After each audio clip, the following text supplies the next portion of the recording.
Good afternoon, and welcome to NASA headquarters. I'm Mira Bernstein in the Office of Communications.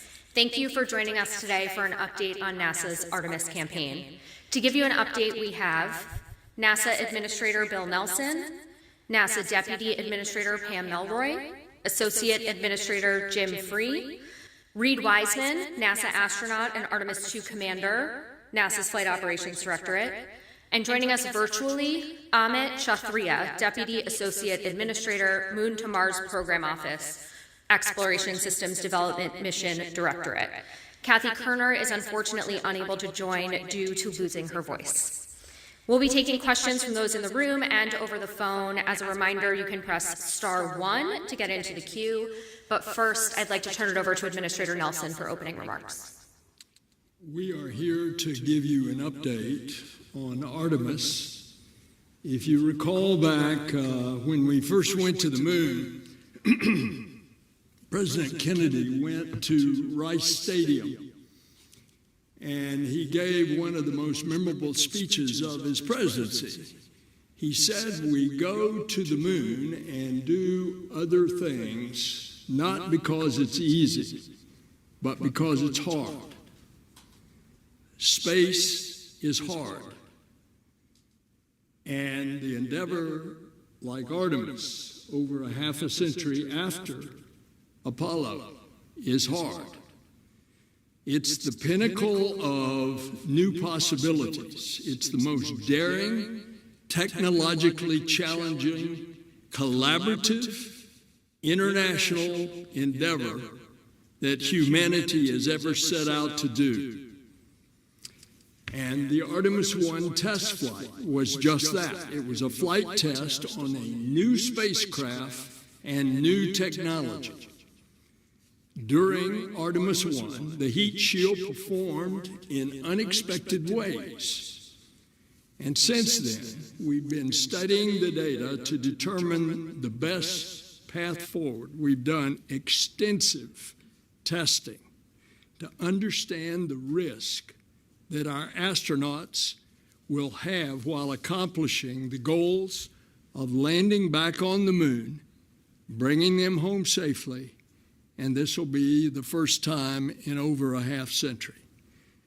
We've conducted expansive testing, including analyzing samples from the heat shield.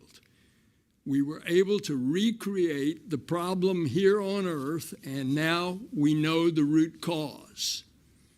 And this has allowed us to devise a path forward, which we are going to share with you today. Now, just this morning, we have concluded the Executive Council. This was after we had an independent review team. We had the deputies meeting. We had their agency bosses meeting. All of them made a unanimous recommendation to the Executive Council, of which it's my responsibility as the chairman to accept or not those recommendations. And based on the data, we have decided, NASA unanimously in our decision makers, to move forward with the current Artemis II Orion capsule and heat shield with a modified entry trajectory. Later on, they'll get into the specifics of how you modify the entry so that you lessen the heat coming back into the Earth's atmosphere. Additionally, we need to complete our updates to the Orion environmental controls and the life support systems that were identified earlier this year. And that's a very important part. The ECLIS system, the life support system of Artemis II, needs to be checked out. That's a very important goal and accomplishment before we go translunar injection to the moon. And so we are planning for Artemis II to launch in 2030. We need to get this test flight right.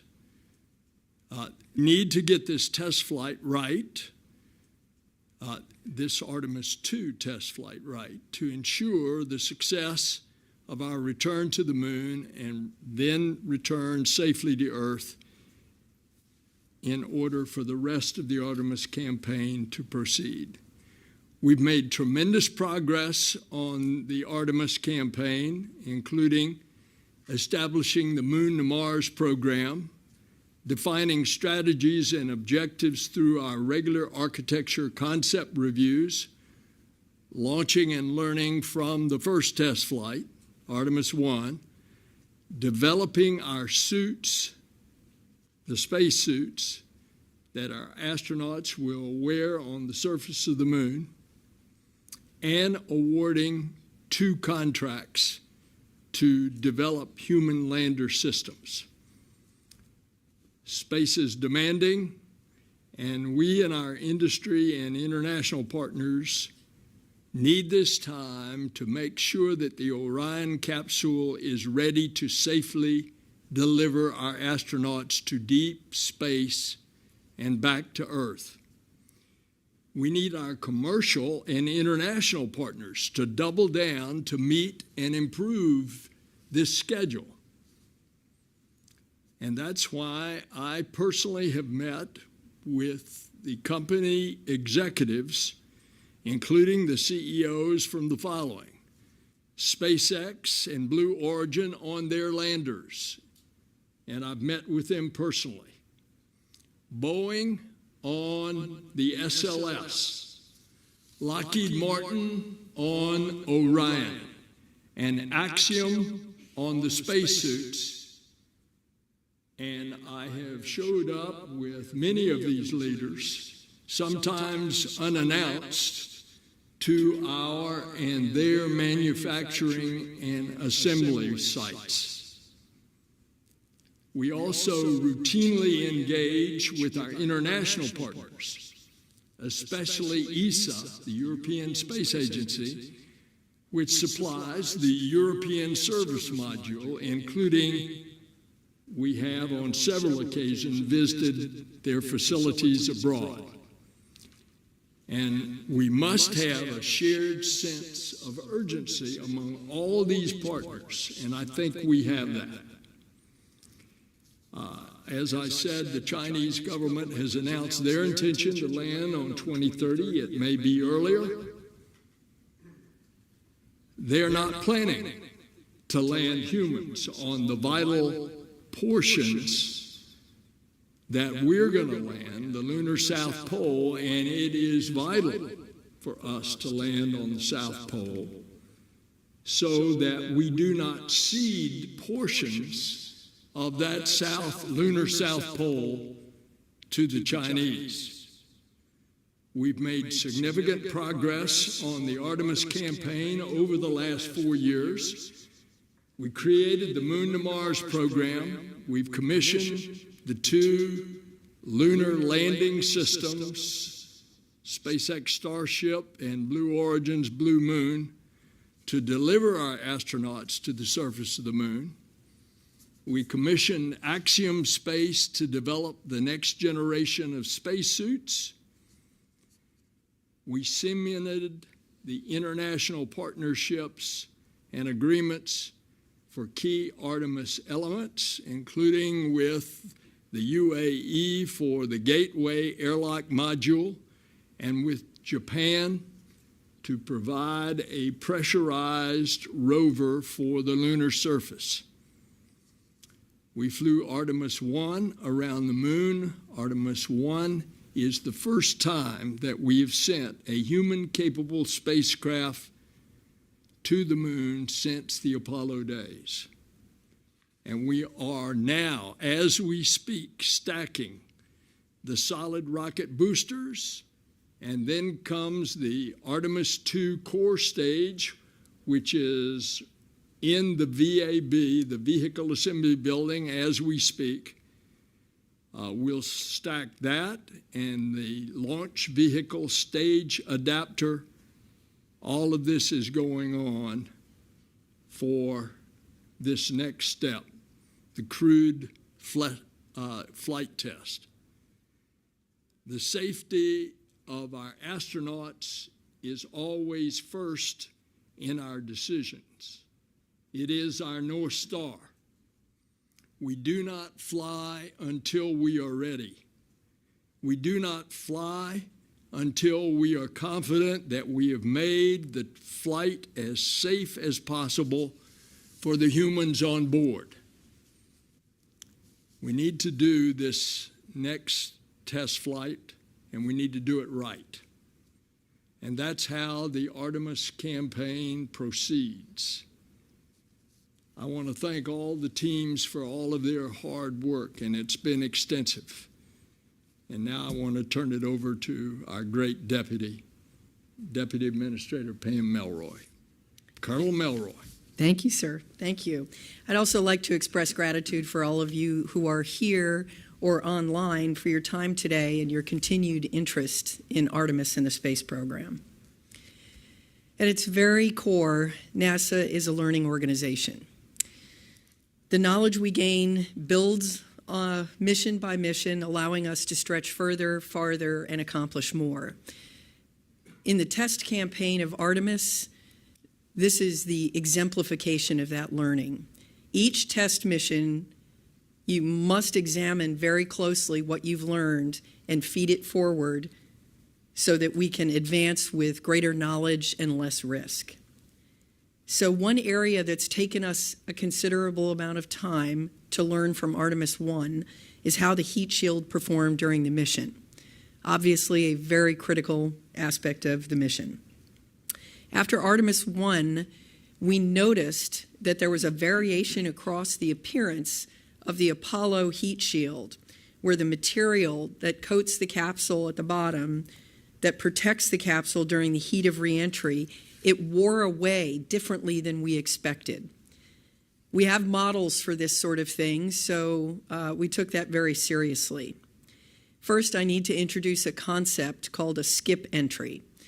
This is a technique we use coming back from the moon because the velocity of the spacecraft and the energy that it has to dissipate is much greater than the energy that you dissipate just coming back from low Earth orbit.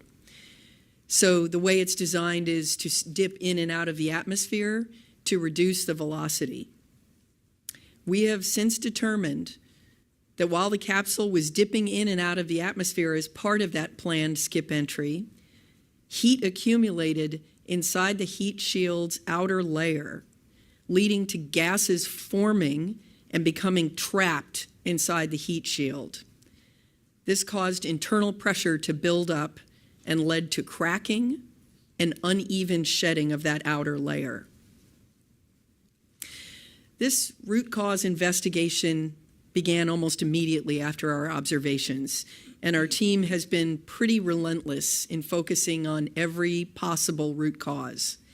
I have a lot of gratitude to the team that worked on this inside the agency for their rigor, for their thoughtfulness, and their thoroughness. We really did not want to drive that team towards a specific deadline. They know the urgency as well as anyone else of continuing the Artemis campaign. So instead, we didn't give them a timeline. We gave them the resources that they needed to thoroughly investigate this and come back with the root cause. We had to understand why that erosion variation in the heat shield occurred to make sure that our astronauts would be safe during Artemis II. Just want to say that's how it's done at NASA. We expect the highest standard for technical excellence. We want to understand first the root cause. Then we want to test and model so that we can bound the risk, and then and only then do we develop flight rationale for why it's safe to go fly when we have bounded the risk. That's exactly what we did. I also have to give tremendous kudos and thanks to Paul Hill, who led our independent review team. They were absolutely brilliant. Paul's team provided us with a lot of thoughtful analysis, an independent perspective, and they ultimately concluded that our team did identify the correct root cause of the Artemis heat shield issue. They also validated that our test approach would bound the risk that, again, ultimately led to the flight rationale that it was safe to fly. As we're looking ahead, we know we're going to learn a lot more on Artemis II, and we remain committed to that learning and to the rigorous process that we have always adhered to keep our crews safe. Thank you again for your time and your continued interest in Artemis and the space program. Now I'll turn it over to our Associate Administrator, Jim Free. Thanks, Pam. Good afternoon, everyone. Thanks so much for taking the time to be here and for really taking time to understand how we got to where we are today. And I think you all know, but our campaign of human exploration, science, and discovery that began with Artemis I continues with journeys to the moon and then journeys on to Mars. Our vision extends into the next decade to establish a long-term presence at the moon, a presence that we can sustain to explore more of the moon than ever before. And the reasons we go begin with improving life on Earth and understanding our place in the universe, as we've shared in our Moon to Mars objectives. We are at the next step of our roadmap. Artemis I was the first, and we are on our way. The beginning of that roadmap, as we said with Artemis I, is a series of test flights where we will learn. We have and will undoubtedly meet many challenges along the journey, and the choices we make at each inflection point inform the path from there. It's important at each of those decision points that we reaffirm our vision and our values. And today, as you've heard from the administrator and the deputy administrator, is one of those points.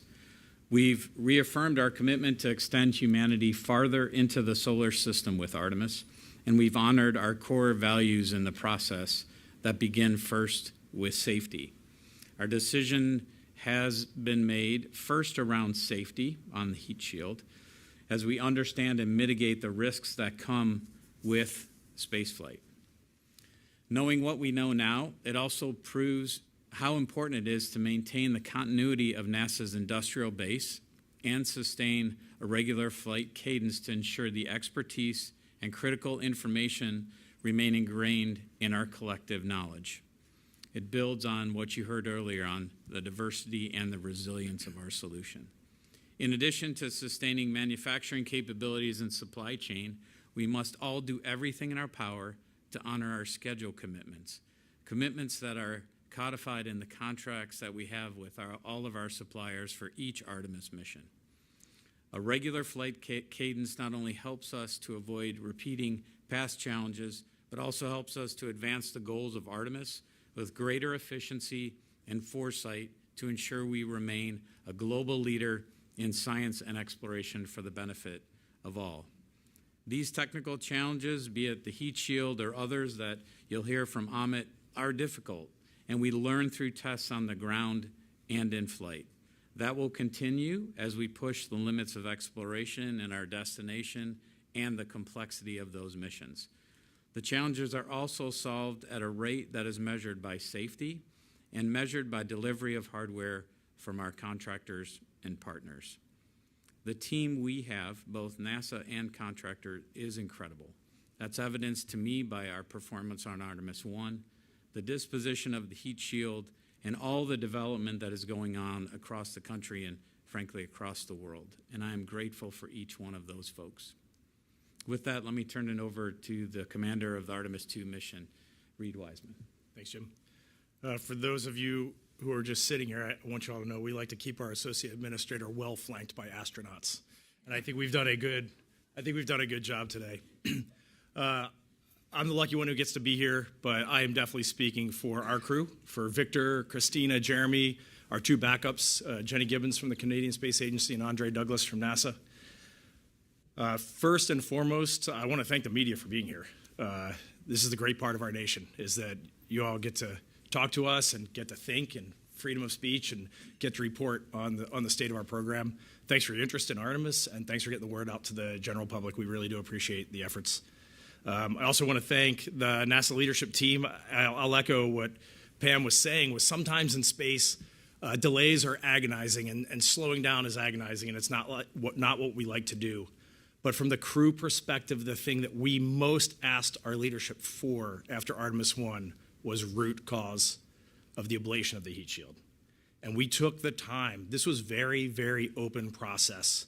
The crew certainly never felt like there was a door closed to us. We never saw any hidden data. It was all open. It was all open discussion. We had an independent review team with a lot of outside experts and internal experts to look at this. So we really appreciate the willingness to take the risk to actually slow down and understand root cause, determine the path forward, corrective action for Artemis II and Artemis III, so that when Victor, Christina, Jeremy, and I launch and land after a successful Artemis II, we will look to Artemis III to carry the torch forward and to put humans back on the moon, and that is really our ultimate objective. Quick story time before I hand it over to Amit.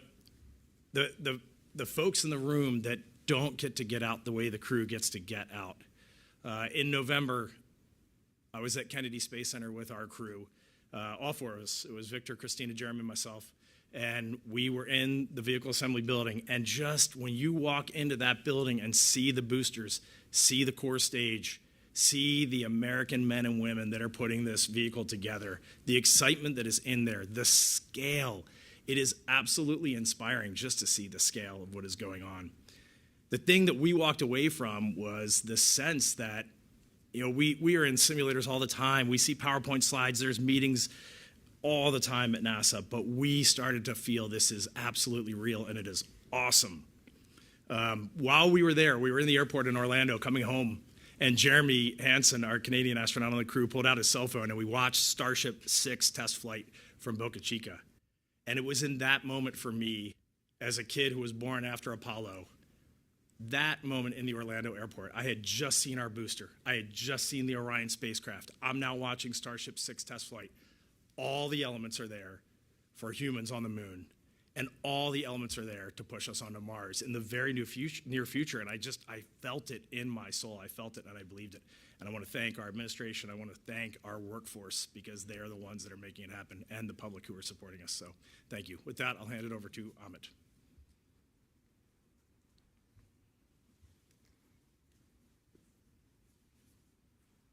So Amit will be on the screens for those in the room. Just give us a second.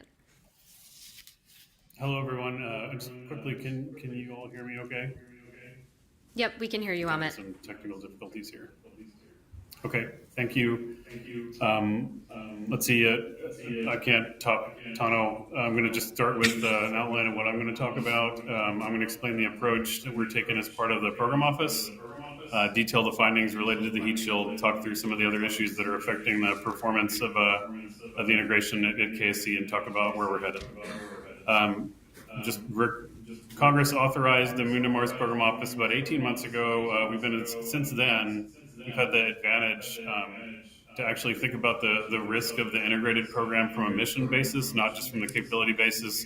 And that's essential to ensure that we're on a safe path towards long-term exploration. And it also helps us guarantee that the 6 programs under the office, Gateway, HLS, the Human Landing System, EVA and Surface Mobility, the Space Launch System, Orion, as well as the Exploration Ground Systems program are integrated, are looking downfield together, and are trying to proceed in a rigorous test-based approach towards achieving mission objectives. This has been a really exciting time for these teams to come together, and what we do know is that our assessments have led us to an understanding that our current baseline plan has testing gaps. It needs to be augmented. Each mission needs to be augmented, and we need to think about each one to make sure that we're making the right progress. It is very easy for that pressure to change your perception, your engineering judgment, your understanding of technical truth. And so this is a little bit why we've been careful about discussing this topic. But let's talk about what we saw in Artemis I. As was mentioned, we for the first time conducted a skip re-entry of a heat shield that's 16 feet in diameter. It interfaced with the atmosphere at 32 times the speed of sound. It endured atmospheric entry, heating and velocities and aerothermal loads over 3,000 nautical miles of a down track, and it landed within 2 miles of the USS Portland. That was a phenomenal achievement. If you think about the specified design of the integrated system from an entry guidance and from a thermal load performance. However, as is mentioned before, we saw variations in the condition of the heat shield, in which the char layer that protects Orion broke off in ways we did not expect. We observed about 100 spots across the heat shield where that phenomenon occurred. Charring is normal ablator behavior during entry. The way that energy is dissipated, all of the energy we put into the spacecraft at launch has to be reduced so we have a safe and nominal landing. Most of that energy when we enter the atmosphere at that speed is rejected by the radiative shock that occurs in front of the vehicle as it's transiting through the atmosphere. Some of that is rejected via convection through the outer layer of the heat shield. It is normal behavior for the ablator that it's built on Orion to char. The heat shield however, is not designed to liberate those pieces of char. Instead, a char layer and an ablator is supposed to recede gradually so the underlying material insulates the spacecraft from the high heat flux we experience during entry. As I mentioned, the performance was excellent, but that char loss is outside of the design intent. Now, just because our bond line temperatures were within 4 factors of safety, just because our guidance was right down the middle, just because we had the right amount of virgin abcoat material left, it is tempting to believe that means the spacecraft performed the right thing and it performed it with margin. But everything we've learned in our history tells us that's not what margin means. We have to have an absolute technical understanding of the transport and liberation phenomena that led to that loss of char, and so that is why we took the level of steps that we did to analyze this issue.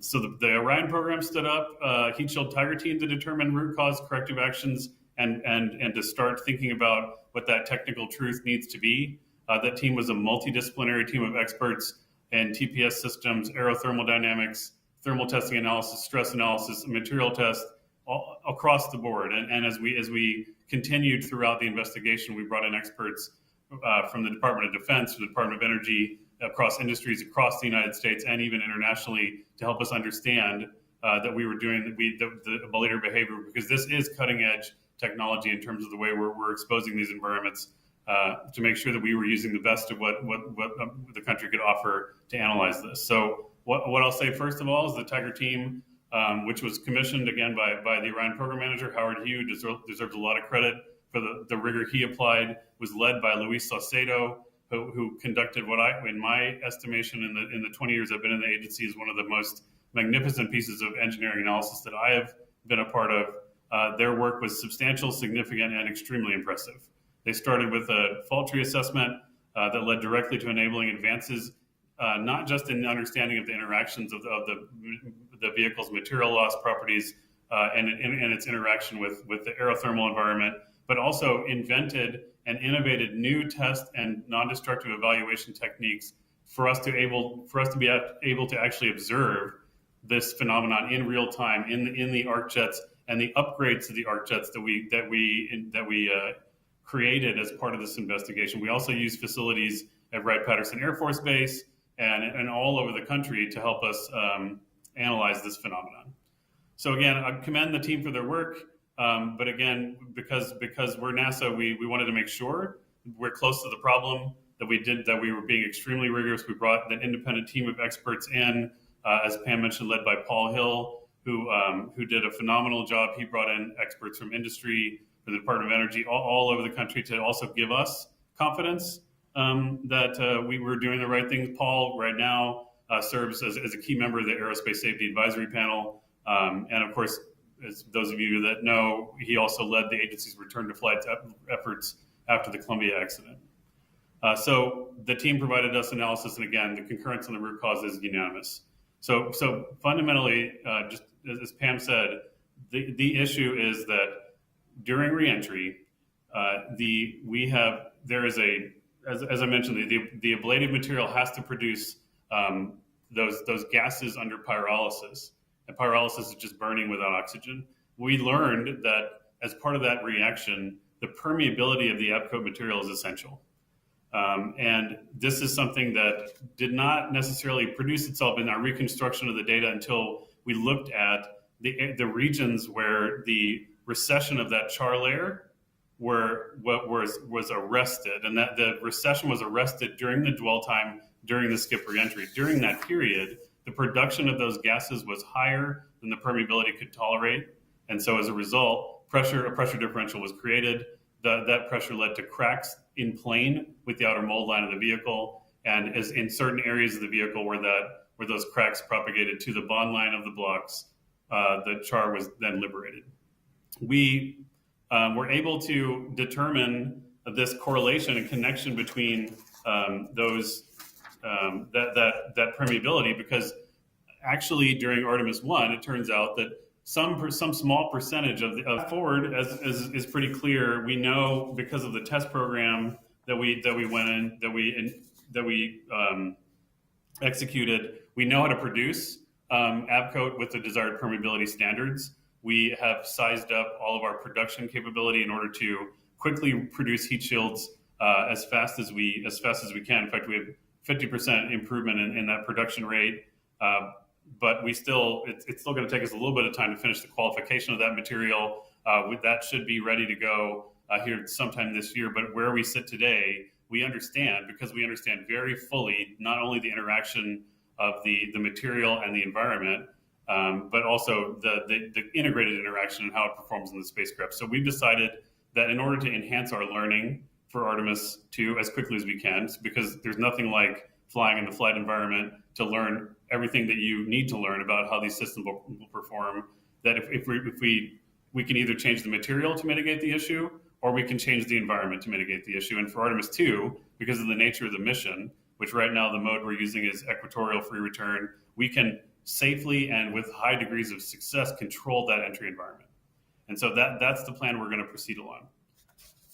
Just quickly, we can talk if there's more questions. We're going to push out to everybody a detailed write-up of this understanding.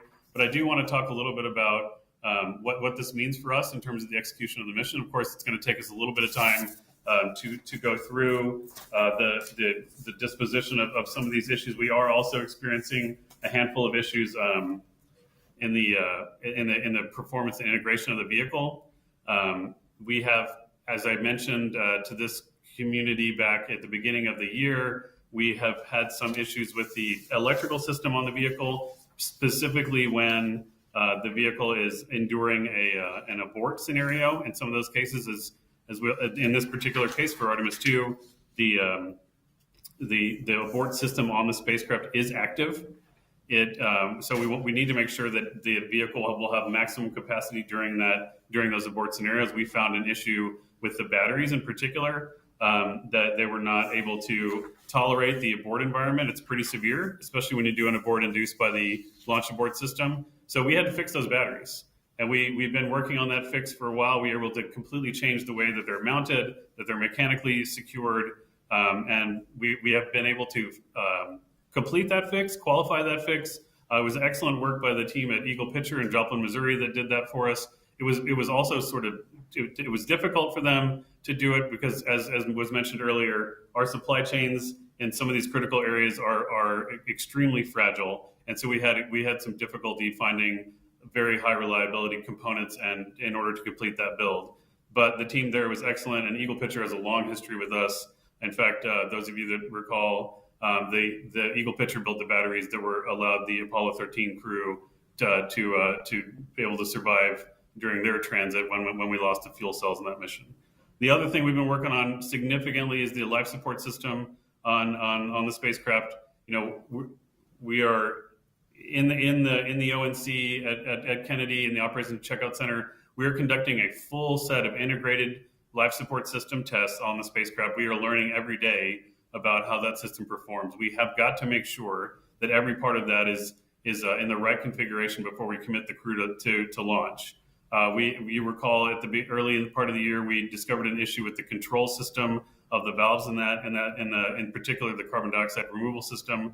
That anomaly has been resolved. We've also witnessed a few issues with deformation of the seat material on those valves, which has caused overboard leakage. That has also been resolved. We've also been doing performance testing of the sorbent in that system to make sure it's going to have the capacity in all the cases that we care about, including multiple failure cases. So we're continuing to characterize and learn and test that life support system, but it is taking us a longer than we thought. And so we need to get that done. And we're making excellent progress there to the point at which now we're ready, as we said, to commit to stacking.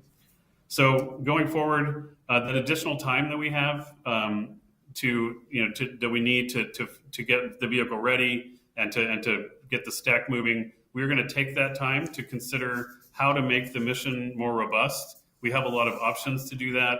It is a very large step between circumlunar free return and then the next mission, which we are going to exploit the amazing capability that Starship provides us. We believe that we need to pull some of those objectives forward. We're going to work with our industry partners to do that in order to make sure that by the time we're ready to fly Artemis II in the spring of 2026, that we're not only able to knock out the objectives that we had baselined, but also bring some forward from the landing mission so that when we commit to that mission, we think it's going to be successful. So that's where we are. I want to just quickly talk about some of the other progress we've been making. This year has been extremely busy processing the spacecraft, but we have also had a number of other achievements that are worthy of note in addition to the aggregation of the hardware of the Cape. We've made incredible progress in some of our lunar systems in terms of acquisition. We have added 3 providers to build lunar terrain vehicles. We have made historic international agreements with Japan and with the United Arab Emirates to add elements to the lunar surface architecture as well as to the cislunar architecture.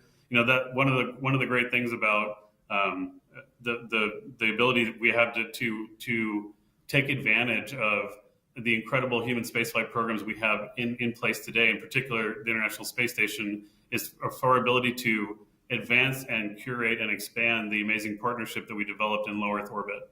And one of the reasons I can't be in the room today and I'm dealing with these audio issues is that I'm actually in Germany.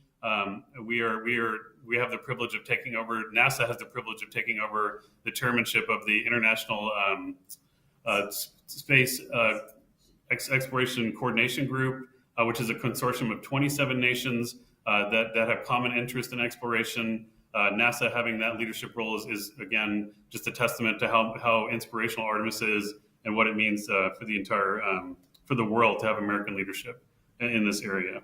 So, across America, across the world, there are tens of thousands of people, as Tano said very eloquently, that have hands on the hardware, that are committed not only to making sure that we maintain our leadership role, that we lead with our values, that we lead in exploration with the norms and standards that we believe, the norms and standards that come from living in free and open societies, exploiting the innovation that occurs only in those open societies, and exploiting the incredible capacity and manufacturing capacity that exists in this country and needs to be expanded. That is what we are also trying to do with this program, and I think we're doing everything we can to lead with that inspiration. And so I'm very excited to hand it back to the team over there, but then also I look forward to speaking with you all again. Thank you very much. Thank you, Amit.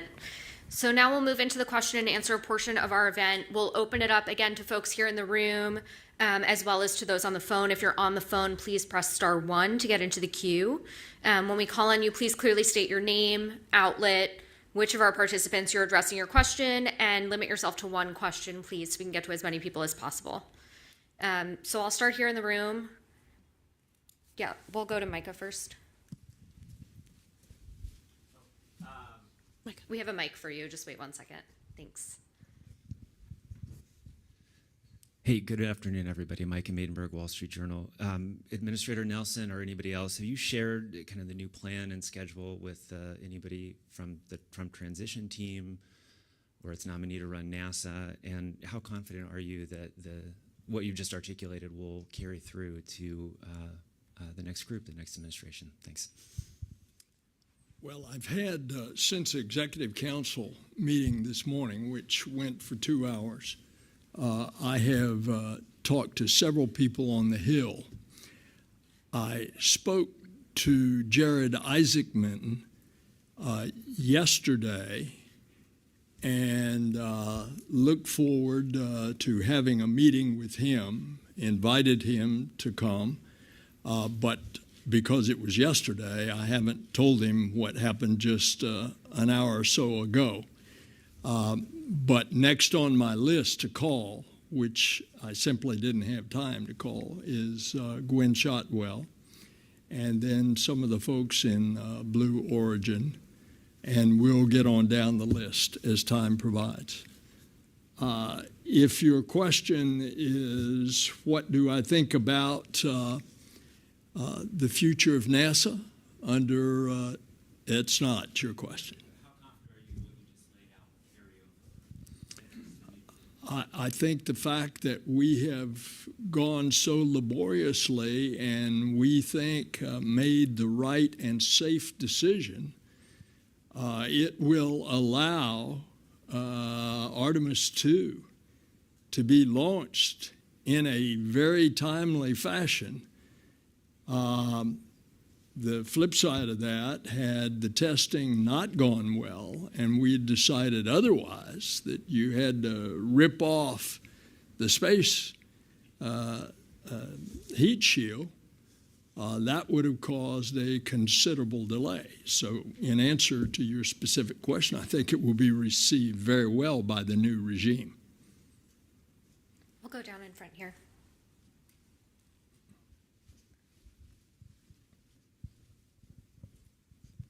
Hi, Ken Chan, New York Times. I guess this is a question for mostly Amit. Want to understand the heat shield core root cause. So if the AVCO is sufficiently permeable, the gases don't build up and everything's okay. I'm sort of wondering what went wrong. Were the specs for the AVCO correct and it wasn't produced and applied correctly, or was there not sufficient understanding of how the heat was going to build up during this skip maneuver?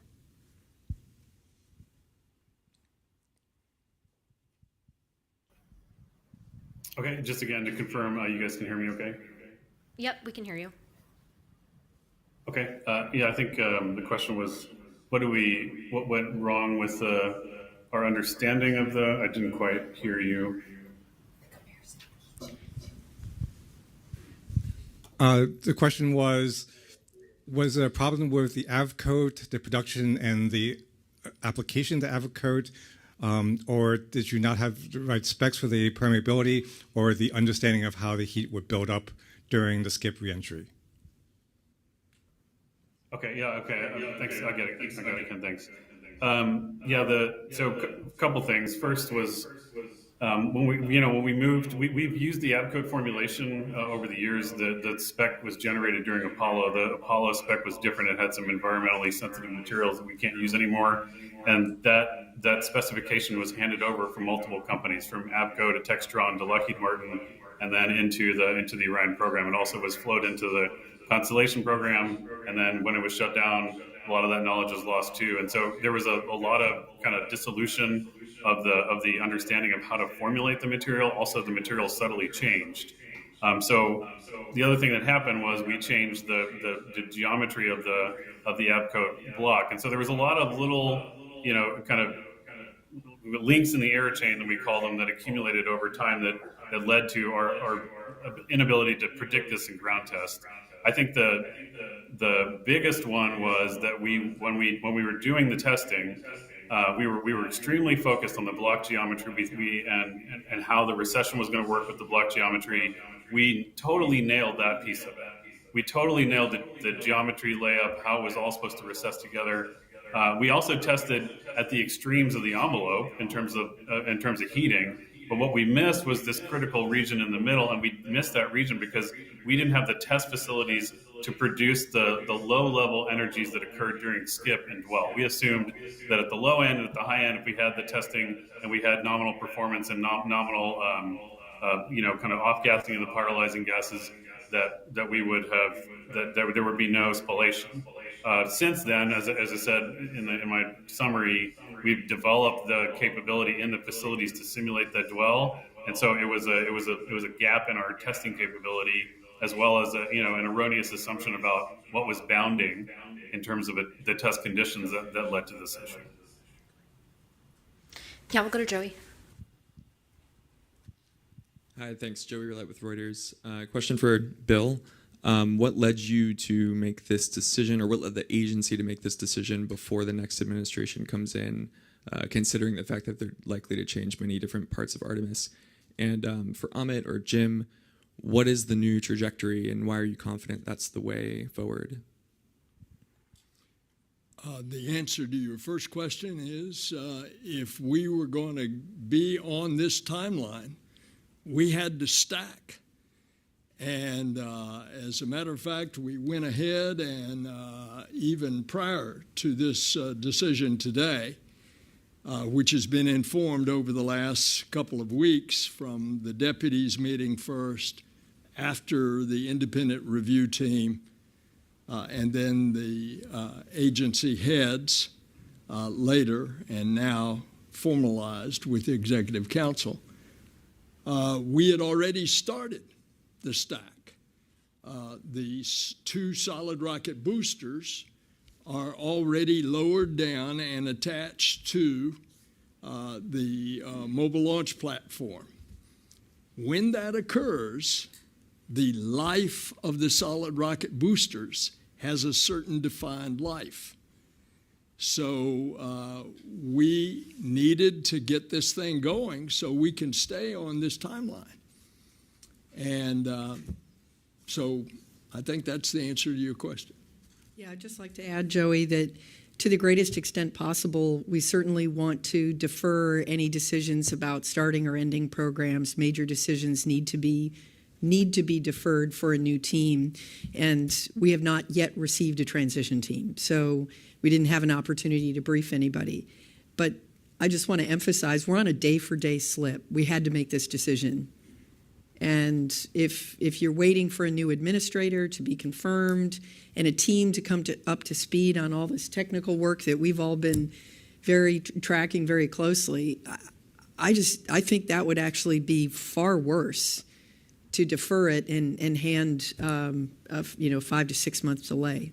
It was pretty clear that we needed to go forward. So. And Joey, just so you don't think that schedule is getting in the way of safety, at every investigation and determination on the safety of this as outlined with the changed reentry procedure. It has been unanimous. And so the poll today in the Executive Council before I am required to make the decision was again unanimous. Yeah, Joey, I'll let Amit describe the 1,775 nautical mile trajectory. Yeah, so a couple things on the entry trajectory. As Jim said, we want to constrain the downtrack, so the period at which the vehicle hits entry interface down into where aerothermal loading stopped at 1,775 nautical miles. I wanted 1,776 nautical miles because if we're going to fly in the early part of 26, we could have celebrated the 250th anniversary at the same time. That would have been elegant, but engineering said I couldn't do that. So that one extra mile is important because we didn't have data. So, but the reason why we know it's safe is because so a couple things. We had to move. There are two things that we really want to make sure we understand in Artemis II. One is, of course, controlling the environment here, but two, we are doing the first ever crew extraction from Orion in the open water, and our sea states need to be as good as possible. So normally when we allow for the trajectory to occur over the Pacific, we allow for the vehicle to hit what we call a horizontal target line, which is where the vehicle intercepts the Earth's atmosphere, essentially a wide swath of ranges over the Pacific. If we were to keep the horizontal target line where it was during Artemis I, the landing zone would have been well short of what we prefer to be optimal, which is off the coast of San Diego, which climatologically has the best sea states. So what we did is two things. First, we moved that horizontal target line such that downtrack now would put us in the preferred landing zone. And so that helps us in terms of confidence of our ability to do that. And of course, the Navy will do everything they can to make sure that's a safe operation. But the other part of it is reducing the skip duration, and our analysis of what that skip duration will do and the gas generation that occurs during that skip dwell is sufficiently low that we're not concerned that environment for crack generation is going to overwhelm the structural stability of the char layer. And so that's based on tests. We've run those exact environments. We've run dispersions on those environments, and we've also run weather divert cases because we do have weather divert capability. The minimum guided entry capability we have is 1,300 nautical miles. Everything short of that is a ballistic entry. So we have basically 400 nautical miles of weather divert just in case on the way back we have seas that we don't like. I mean, circumlunar free return's a little different than coming back from orbit because we're essentially picking our landing time when we commit to translunar injection. So we have to get that right. And so we have all those parameters kind of collected together, which is where we got to that entry trajectory. And we think that's gonna mitigate all of those concerns. I'm going to take some questions from the phone, and then we'll come back to the room. But first, Marcia Dunn from AP. Yes, hi. I'm hoping you can hear me. How long would it have delayed if you had to have ripped off the heat shield and replaced it? And am I understanding correctly that there will be a new type of heat shield with the necessary modifications and repairs starting with Artemis 3 moving forward? Thanks. The delay for Artemis 3 would have been from the existing plan of the mid-2027 to the end of 2028. That's Artemis 3. Artemis 2 was a year. I believe Artemis 2 was about a year slip, maybe a little more, if we had to replace the heat shield. And then the second part was, in our decision path too, we'll go with the existing, and all future heat shields will incorporate the changes that Amit has described for permeability. We'll go to Gina Sinceri from ABC. This question's for Reid. How does your training flow change with this new information, if at all? Thanks for that question. It really allows us to just have focus now. We have a large decision behind us. A lot of the uncertainty has been removed. and we're wrapping things up on Orion. We were just, like I said, we were at the Cape in November looking at the spacecraft. It was in the vacuum chamber at the time, going through the environmental control life support testing. As that testing wraps up, I think from the crew perspective, we are really going to be digging in now into our integrated simulators. We've trained out most of our flight profile. We have not yet done ascent and entry training. We're waiting for the latest software load to do those training events in the Orion spacecraft. And once we get that done, we've hit all the core training fundamentals that we need. So for us, I would say in about 2 or 3 months, we'll really be able to start focusing on that last year prior to launch and getting all the day in the life activities complete. So it's just removal of that unknown with the heat shield now allows us to focus. We'll go to Jackie Waddles from CNN. Hi, folks. Thanks so much for doing this. So last time we had an update like this, I know the spacesuits and Starship were both listed as key projects that might hold up Artemis III. I just wanted to circle back. Can you guys say whether that those two projects are still part of what's driving the schedule for Artemis III, or if you feel like they're more back on track? And then on that end, I'd love to just get an update on the agency's view of Starship's progress. And, you know, as they're going into a critical design review next year, can you tell us a little bit about what that will entail and what NASA is hoping to see from the next few flights? Thanks so much. Let's see. I'll start. You know, all of our systems for Artemis III are driving the schedule. There are things we've learned on Artemis III. Actually, some of the ECLS stuff has informed Artemis II. We'll learn from Artemis II. The crew module will still be a driver. The service module's down in Florida. But I think what you heard from the administrator and Pam and myself is all of our contractors have to deliver to the milestones that we have in the contract. I'm going to let Amit give some details beyond what I'm talking here. But every launch to me of Starship is great because we need that launch to get to the next one. We have a critical milestone next year. Amit will talk about they still have to fly multiple times to do one of our missions. And that's critically important. They have to do the uncrewed demo, critically important. So for me, every launch is great, but each of those elements is important as well. Amit, you want to give some details on suits and prop transfer?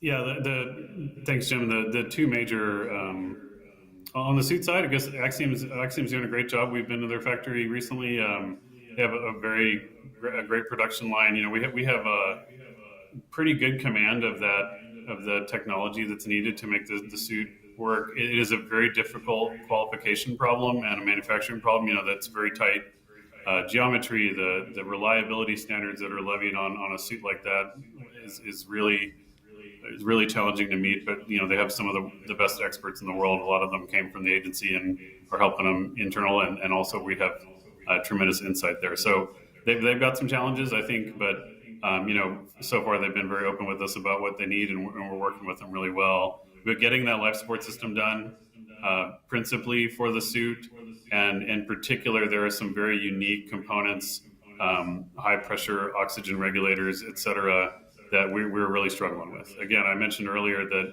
our supply chains are so fragile, and a lot of these, the specifications on some of these components are so rigid, and they're rigid for a reason because of the reliability requirements that are needed.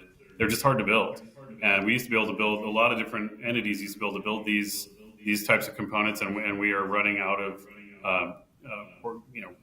industry that can do that, and so that's become a pacing item on that side.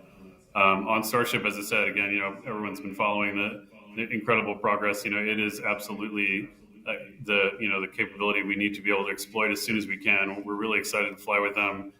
We would love to be able to do something even sooner than Artemis III to demonstrate that capability, but we need to make sure we work with them that's credible. Reuse is essential to them. They've made tremendous progress on reuse.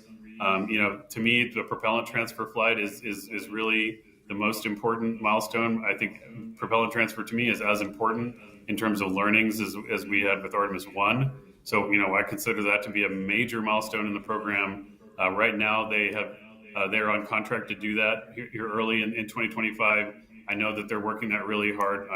There is going to be risks to that delivery, but when we can achieve that propellant transfer milestone, I think we'll have a lot of confidence as to how the rest of it is going to shake out. Of course, they do, as Jim said, have an uncrewed demonstration milestone in front of them as well, all the way down to the lunar surface. I mentioned to you earlier that as we started the program, one of the things that we did is we did a kind of integrated assessment of all the risks that in the baseline, and in that, even in the uncrewed demonstration milestone, SpaceX and NASA agreed to add a ascent demonstration from the lunar surface. We've never launched a liquid engine like that off the surface, certainly not one as powerful as Raptor. And, we have to make sure that we can condition the engine, get it chilled in the right way, and get it launched. And so that's going to be a huge milestone for us as well. But we're working really closely with them. Super excited. They're telling us everything they're doing.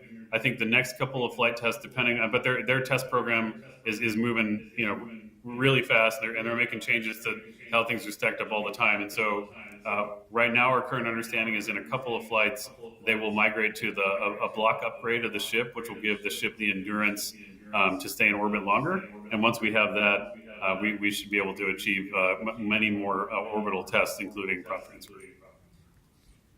Hey, Amit, would you please share with them also the necessity of the desirability of proximity operations near the time of Artemis II's launch?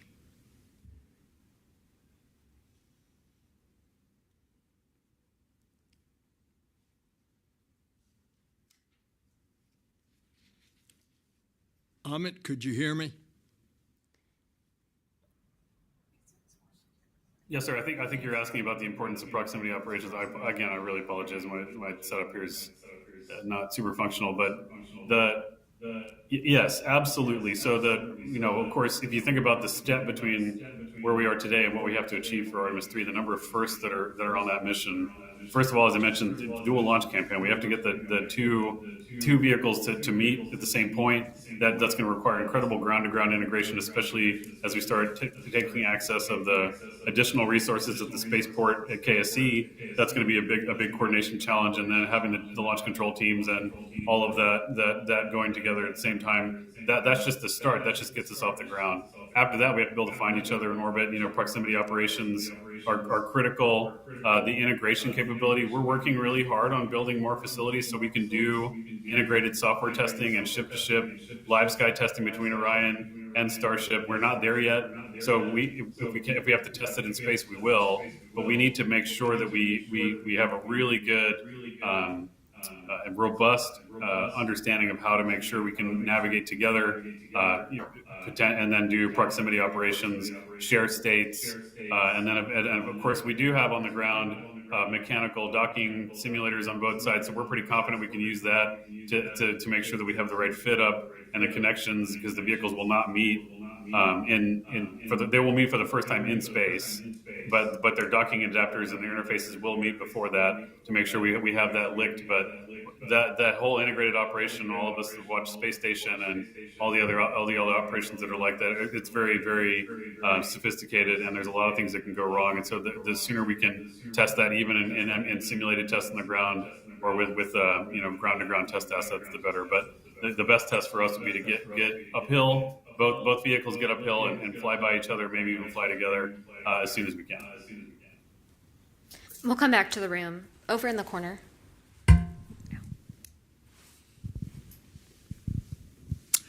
Jeff Faust of Space News. Question probably for Amit. I recall with Artemis I, the certification for the boosters when their stacking started was a year.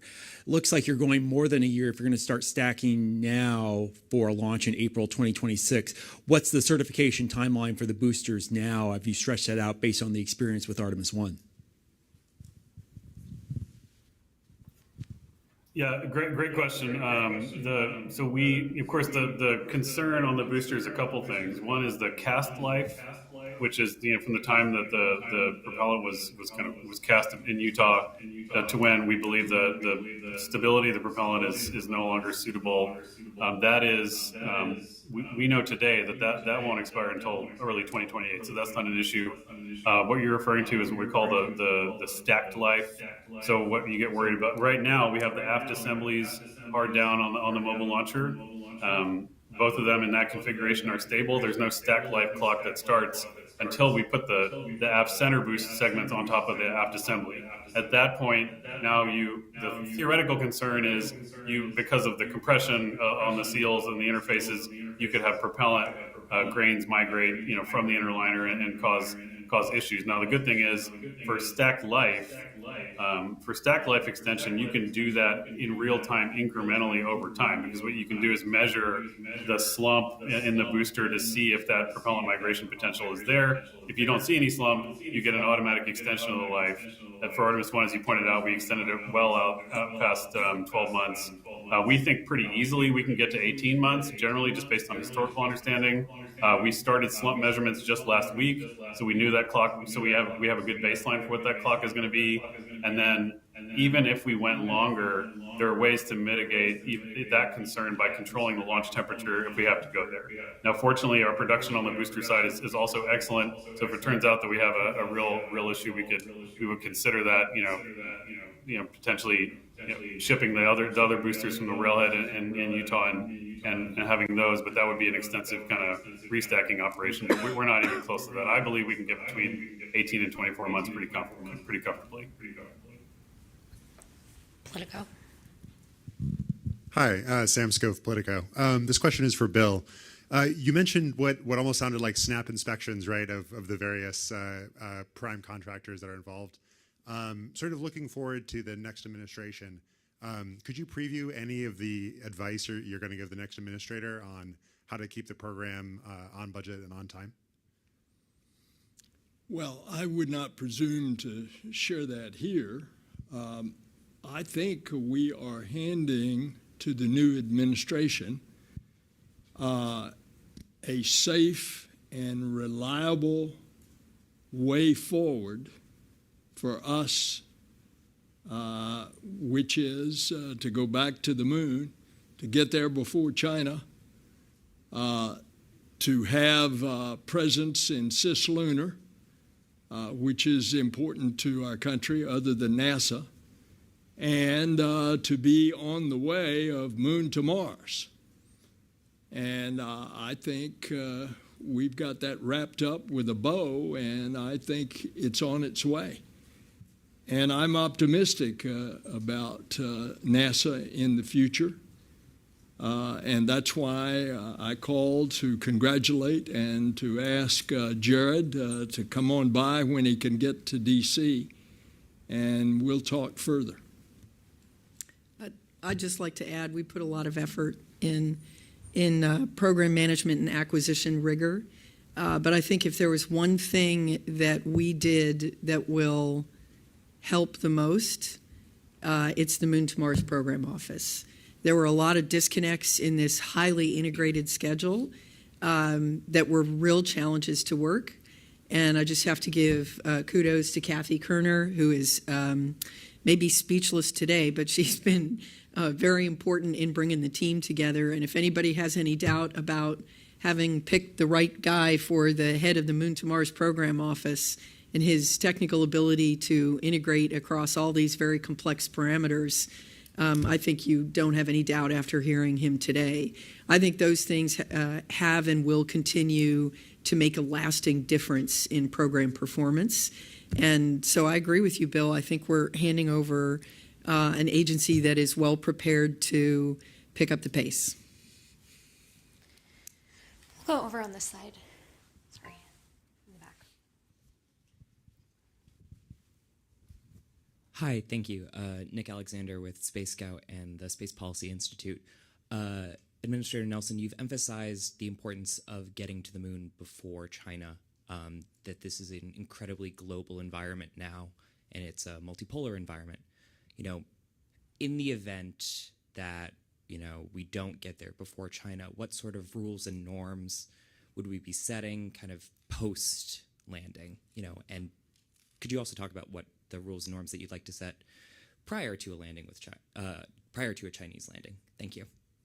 Well, I have answered this question many times in the past, that it's important in an area where we think there is such promise, the South Pole, primarily because of the presence of water, that we establish our presence there so that China would not be there and say, keep out. Now, why do I say that?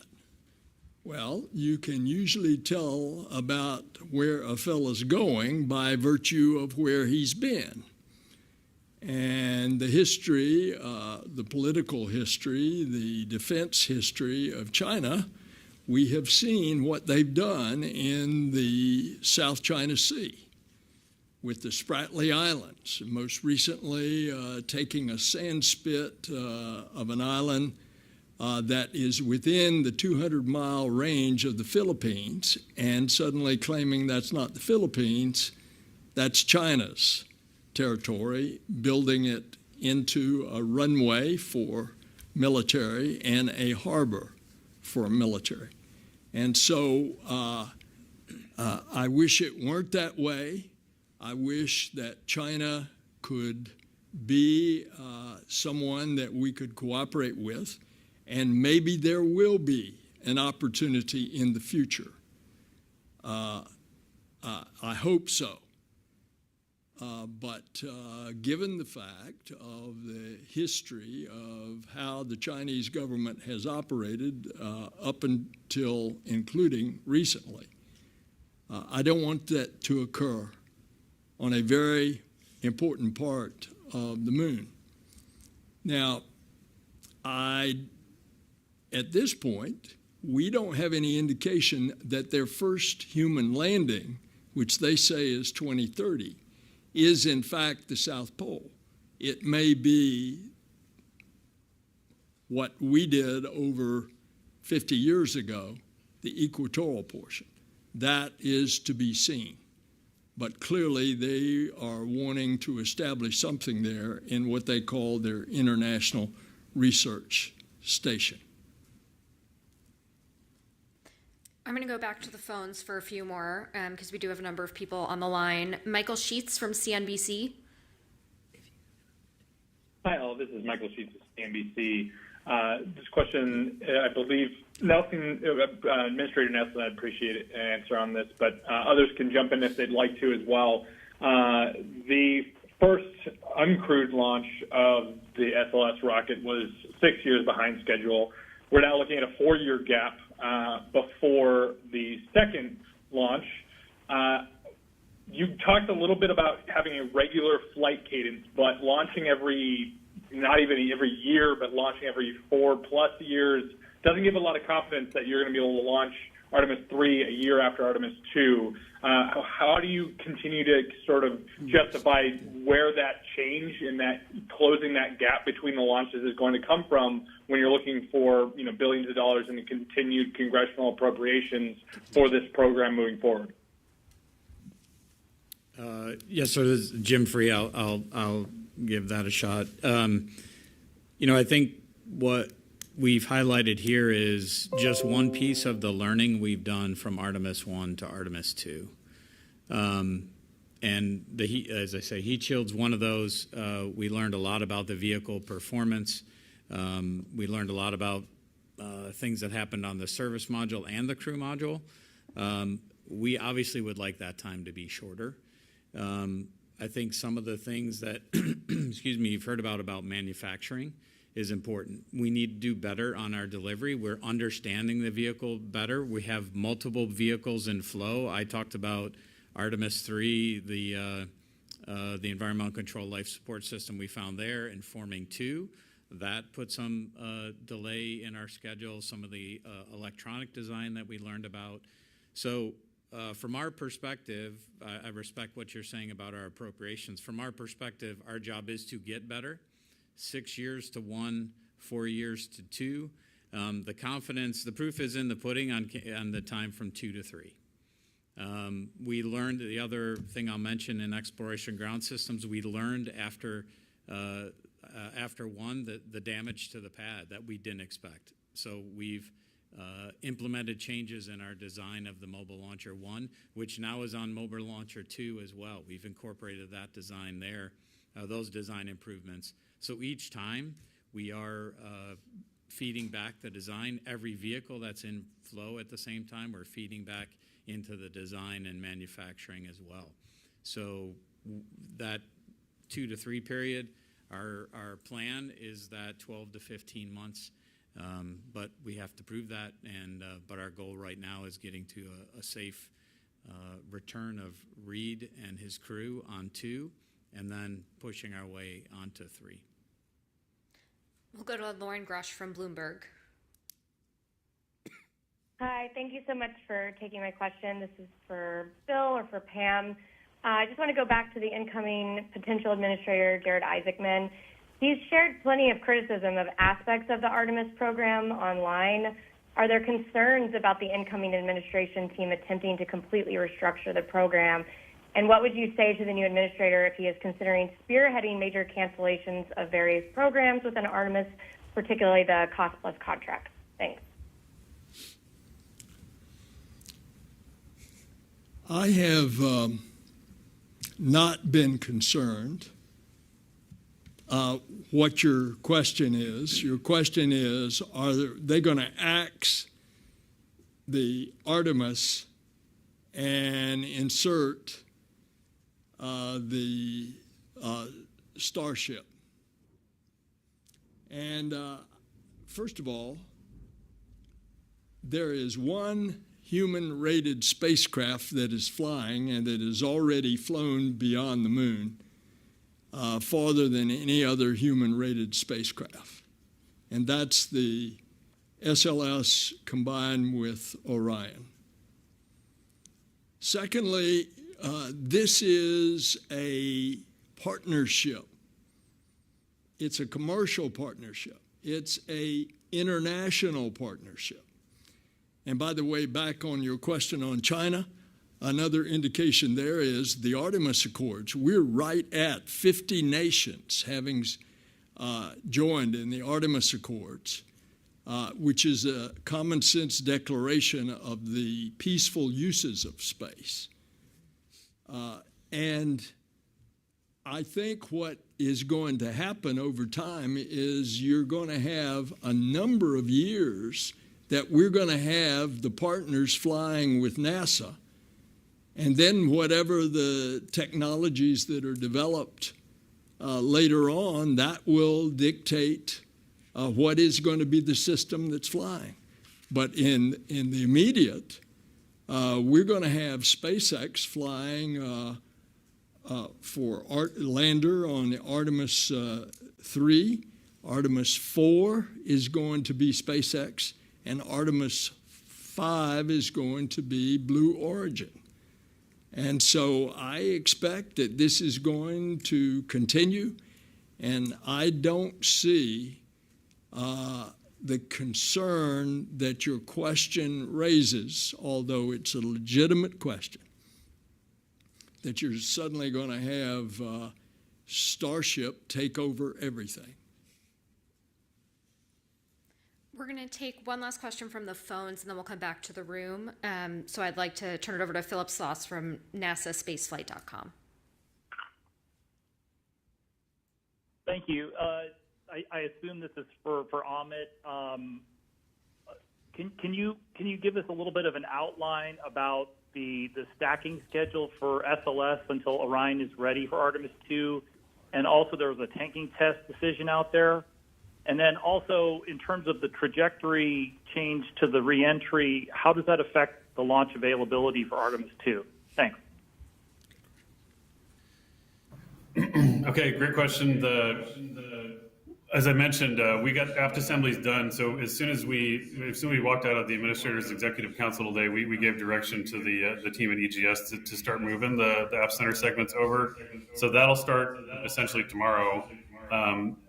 The core stage is in the transfer aisle. It is processed. It shipped, as I said, back in July. We've done everything we can in the transfer out. We have built a new fixturing in High Bay 2.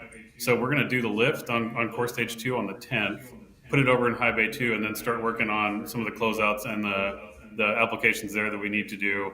And then at that point, we're just going to go after the boosters. It's going to be all boosters probably for the next month or so, maybe a little bit longer, until we start getting that close, and then we'll push with the lift. So I think 3 to 4 months we can get the entire integrated vehicle up. That's again going to depend on making sure that we have the learning from Artemis 1. Some of that's challenging just because the teams have turned over, and but we've got a lot of those lessons incorporated. So I'm optimistic the team over there is ready to roll. I think the next question was on entry trajectories, overall timeline for the entry trajectory, what that's going to look like. Can you repeat the question one more time? Because I'm sorry, I want to make sure I get it right. No problem. It was about how the change in the reentry trajectory would change your launch availability and your launch periods and the calendar for that. Yeah, good. So in order to constrain yourself to 1775, you basically lose the tails of every launch window. Recall during Artemis 1 we had kind of repeating interval every 12 days, or every 12 days we had a 12-day window open. That's just strictly planetary geometry driven. If you at the front tails, back tails, you have to expose yourself to durations you don't want. So we're about 50% of the window is cut out, and then we have to overlay the other constraints. A lot of those constraints we're gonna push back on. The same things we did during Artemis 1. We have a couple of launch azimuth and comm constraints that we can work on, but fundamentally 50%. Now that's going to make it hard to launch the vehicle. Incorporating the crew into the loading sequence also makes that we got to be really careful about that. We have a lot of data about crew time on back and how to make sure we mitigate that while we're loading these types of cryogens, and so that's something we understand. But at some level, even though it's a tighter window, a little bit more difficult to handle, I actually think it's a good challenge for the team, because as before, getting our launch probability up, getting to a point where we can do dual launch, and we can hit an HLS that's in a particular orbit and do that kind of concurrent rendezvous is going to be, it's super important to us to get that capability. So I want us to accept the challenge of, even though it's a tighter window, let's make sure we can hit it, and we're going to practice it. I think there was a question also in there about tanking test. There is a configuration depending on when the spacecraft is delivered over to the ground systems program from the Lockheed industrial zone, where we could roll kind of a shortened version of the stack to the pad. Again, we did a lot of checkouts of the mobile launcher while it was at Pad B, flowing hydrogen from the new assets that we have. So we know that up to the pad itself, we're pretty good. But there's nothing like putting the ML and the core stage and potentially even the ICPS in communication with cryogenic systems ahead of time. So if it turns out we have a little bit more time to process the vehicle and the stack is ready, I think it's the right thing to do to get the stack out to Pad B and tank up. We get a lot of operational experience that way. We'll have a lot of confidence in the sealing surfaces, and then we can roll back, accept Orion, and go back out again. The other thing we did between Artemis 1 and 2 is, you recall, we had a lot of discussion about FTS batteries and the clocks that are started there. As one of the learnings from Artemis 1, we've developed a contingency pad access capability where we can recycle and reset those flight termination systems clocks while at the pad, don't have to roll back. And then also we can do, for example, engine section work and a handful of other things. So our endurance at the pad will be better as well to increase that launch capability. All right, we have time for just a couple more in the room, but let's go right here in front. Hi, David Smith of The Guardian. Just a question for Administrator Nelson. Just interested in your thoughts on Elon Musk and his prominent role in the upcoming administration. On the one hand, are you expecting positive benefits in terms of accelerating goals for the moon and even Mars, or on the other, do you worry that his Department of Government Efficiency could affect NASA with cutbacks, and are there potential conflicts of interest?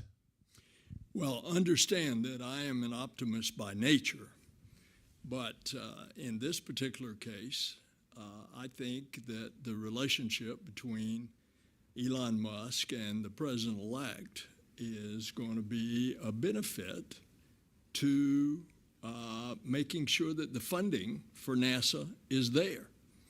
So I see that as a positive. Now, to what degree, I just can't speculate on his DOGE effort of cutting throughout the government. I can't speculate on that. But I also know that Elon Musk, as I have said many times to the question, am I concerned about his political activities? Elon Musk has given the authority to run SpaceX to Gwynne Shotwell, and she has been excellent. And of course, the proof's in the pudding.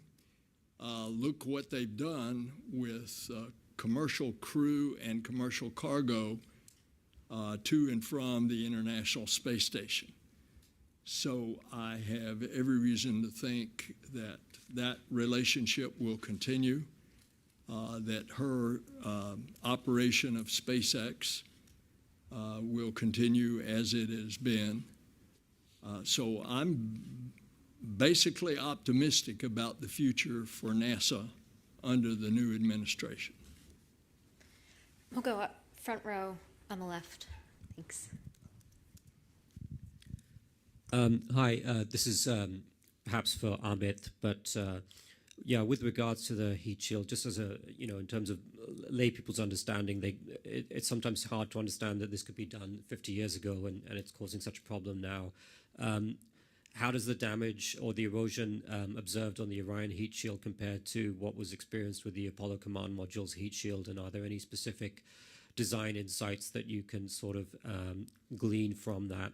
And for Administrator Nelson, just following up from my colleague a moment ago, obviously you've spoken warmly about Jared Isaacman, and you've congratulated him, and obviously he brings a lot of qualities to the job, but are you at all concerned about potential for conflicts of interest given his significant ties and investment with SpaceX and the fact that he's publicly spoken out against having dual sourcing for the lunar lander systems? Thank you. Okay, well, let me answer your second question first. We have contracts with 2 companies for landers. As long as we're a nation of the rule of law. One thing Apollo did differently and continued to do was they recognized that this spallation phenomenon was important. They also recognized that if you lost that material, which they did, I don't have the exact corporate memory, but even during Mercury Gemini 2, that this is something they were worried about.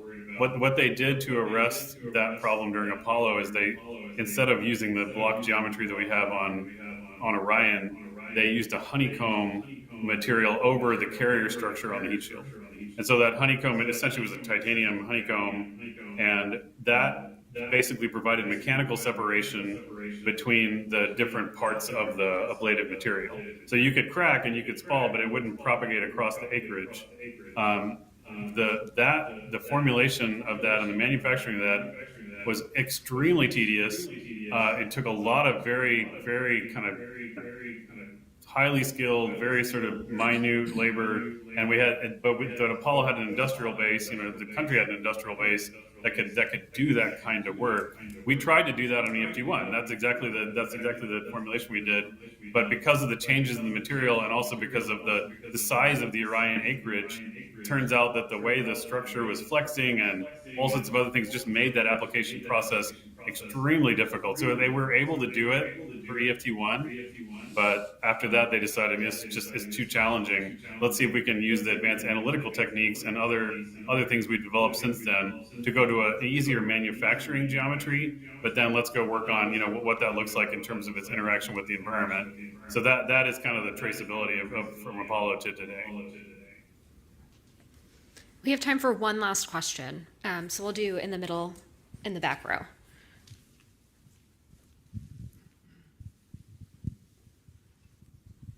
Hi, Michael Greshko, Scientific American. Thank you all very much for being here and answering all of our questions. This is a question, I think, for Amit and Reid. Amit, you said in some of your comments earlier that you were exploring ways to make Artemis II a more robust mission and to pull some of the objectives forward ahead of Artemis III. I think, Administrator Nelson, you hinted at some of this with proximity operations. Could you elaborate on some of the options you're exploring to make Artemis II more robust and to, I guess, make the subtext text? Are you all exploring including proximity operations with Starship, between Starship and Orion for Artemis II? And to include Reid in this, what does kind of an expanded scope of the Artemis II mission mean for you and your crew as you all train for the next 18 months?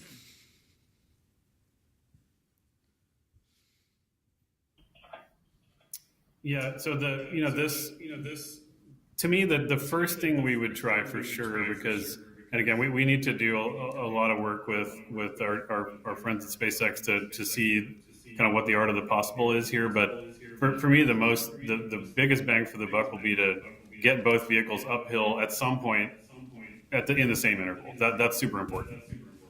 Whether we can steer them close to each other, depending on the orbital constraints, et cetera, depending on a lot of other different things, that might be challenging.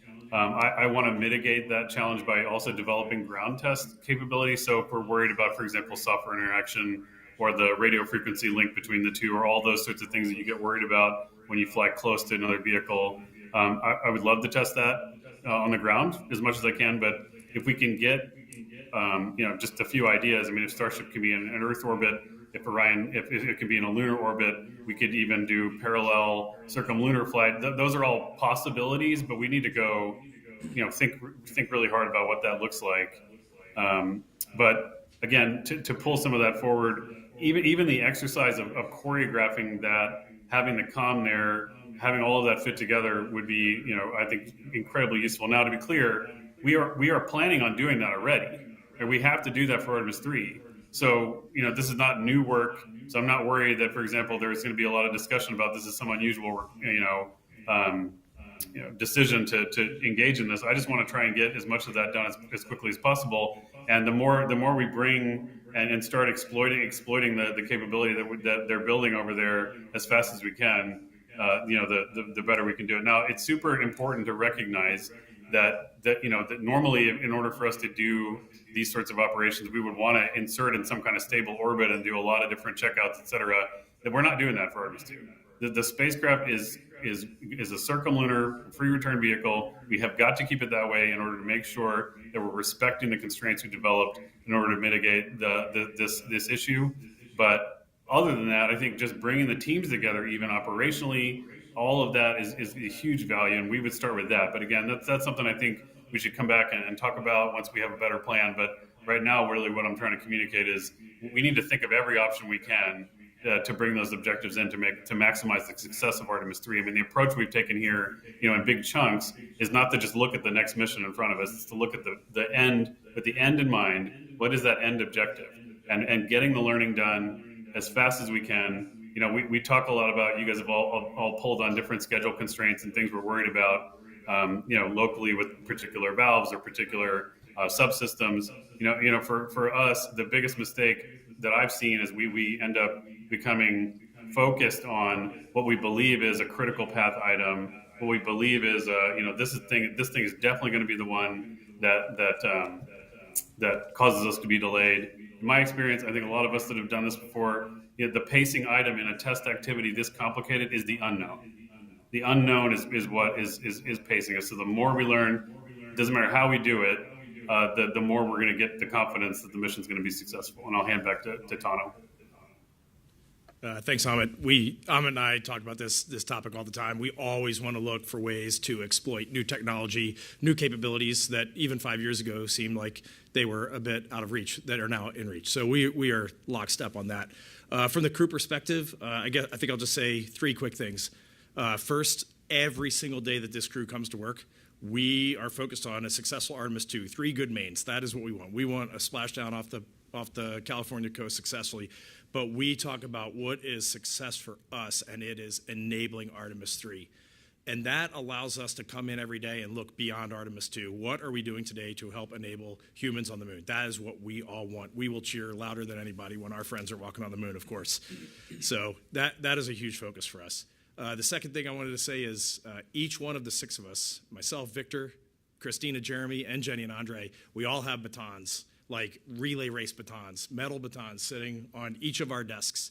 And they are there as a symbol of that, of coming back from Artemis II and handing those batons to Artemis III and saying, it's your turn, go. And then we want 3 to come back and continue that tradition. So it really is at the front of our brains. And then the last thing I'll say is kind of a joke, and Pam will definitely get this, but you're going to ask an astronaut to do more on their mission?